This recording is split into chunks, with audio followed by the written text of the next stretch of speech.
समझदारी की बातें सिर्फ दो लोग करते हैं, एक वो जिनकी उम्र अधिक है और दूसरा वो जिसने कम उम्र में बहुत सी ठोकरें खाई है। संतुलित दिमाग जैसी कोई सादगी नहीं, संतोष जैसी कोई सुख नहीं, लोभ जैसी कोई बीमारी नहीं और दया जैसी कोई पुण्य नहीं। अहंकार उसी को होता है जिसे बिना मेहनत के सब कुछ मिल जाता है। मेहनत से सुख प्राप्त करने वाला व्यक्ति दूसरों की मेहनत का भी सम्मान करता है। प्रेम से भरी हुई आंखें, श्रद्धा से झुका हुआ सिर, सहयोग करते हुए हाथ, सन्मार्ग पे चलते हुए पांव और सत्य से जुड़ी हुई जीभ ईश्वर की पसंदीदा चीजें हैं। अच्छे समय से ज्यादा अच्छे इंसान के साथ रिश्ता रखो। अच्छा इंसान अच्छा समय ला सकता है, लेकिन अच्छा समय अच्छा इंसान नहीं ला सकता। हर नई शुरुआत थोड़ा डराती है, पर याद रखो सफलता मुश्किलों के पास ही नजर आती है। खुश रहने का मतलब यह नहीं कि सब कुछ ठीक है, बल्कि इसका मतलब यह है कि अपने दुखों के ऊपर जीवन जीना सीख लिया है। जब जीवन के बारे में सोचो तब यह सदैव याद रखना कि पछतावा अतीत बदल नहीं सकता और चिंता भविष्य को संवार नहीं सकती। एकाग्रता से किया गया परिश्रम ही वास्तविक चमत्कार करता है। भूखा पेट, खाली जेब और झूठा प्रेम इंसान को जीवन में बहुत कुछ सिखा जाता है।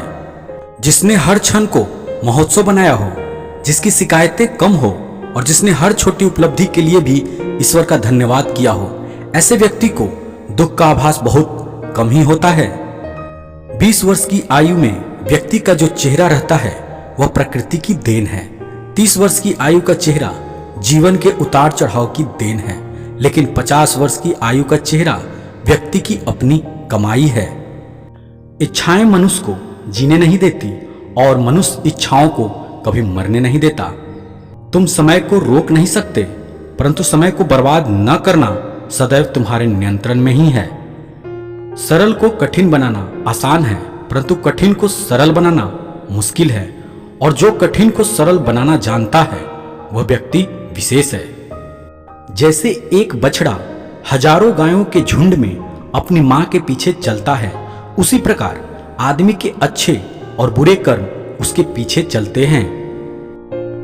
जब आप किसी काम की शुरुआत करते हैं तो असफलता से मत डरें और उस काम को ना छोड़ें। जो लोग ईमानदारी से काम करते हैं वो सबसे प्रसन्न होते हैं। आदमी अपने जन्म से नहीं, अपने कर्मों से महान होता है। क्रोध में बोला एक कठोर शब्द इतना जहरीला हो सकता है कि आपकी 1000 प्यारी बातों को 1 मिनट में नष्ट कर सकता है। प्रेम और आस्था दोनों पर ही किसी का जोर नहीं है। ये मन जहां लग जाए वहीं पर भगवान नजर आता है। जो गुजर गया उसकी चिंता नहीं करनी चाहिए, ना ही भविष्य के बारे में चिंतित होना चाहिए। समझदार लोग केवल वर्तमान में जीते हैं। किसी को ज्ञान उतना ही दो जितना वो समझ सके, क्योंकि बाल्टी भरने के बाद नल ना बंद करने से पानी व्यर्थ हो जाता है। ये मत सोचो कि प्यार और लगाव एक ही चीज है, दोनों एक दूसरे के दुश्मन हैं। ये लगाव ही है जो प्यार को खत्म कर देता है। जो हमारे दिल में रहता है वो दूर होके भी पास है, लेकिन जो हमारे दिल में नहीं रहता वो पास होके भी दूर है। जो बुरे वक्त में आपको आपकी कमी गिनाने लग जाए, उससे ज्यादा मतलबी इंसान कोई हो ही नहीं सकता। जीवन में चुनौतियां हर किसी के हिस्से में आती है, क्योंकि किस्मत भी किस्मत वालों को आजमाती है। जिस प्रकार एक सूखे पेड़ को आग लगा दी जाए तो वह पूरे जंगल को जला देता है, उसी प्रकार एक पापी पुत्र पूरे परिवार को बर्बाद कर देता है। प्रेम पीपल का बीज है, जहां संभावना नहीं वहां भी पनप जाता है। आप कुछ भी चुनने के लिए अवश्य स्वतंत्र हैं, परंतु जो आप चुनते हैं उसके परिणाम से कभी स्वतंत्र नहीं हो पाएंगे। किस उम्र तक पढ़ा जाए और किस उम्र से कमाया जाए, ये शौक नहीं बल्कि हालात तय करते हैं। भाग्य उनका साथ देता है जो हर संकट का सामना करके भी अपने लक्ष्य के प्रति सुदृढ़ रहते हैं। असंभव शब्द का प्रयोग तो केवल कायर करते हैं। बुद्धिमान ज्ञानी व्यक्ति अपना रास्ता खुद बनाते हैं। जो अपने निश्चित कार्यों का त्याग करके और अनिश्चित की चिंता करता है, उसका अनिश्चित लक्ष्य तो नष्ट होता ही है, साथ में निश्चित भी नष्ट हो जाता है। पंछी कभी अपने बच्चों को भविष्य के लिए घोंसला बना के नहीं देते, वे तो बस उन्हें उड़ने की कला सिखाते हैं।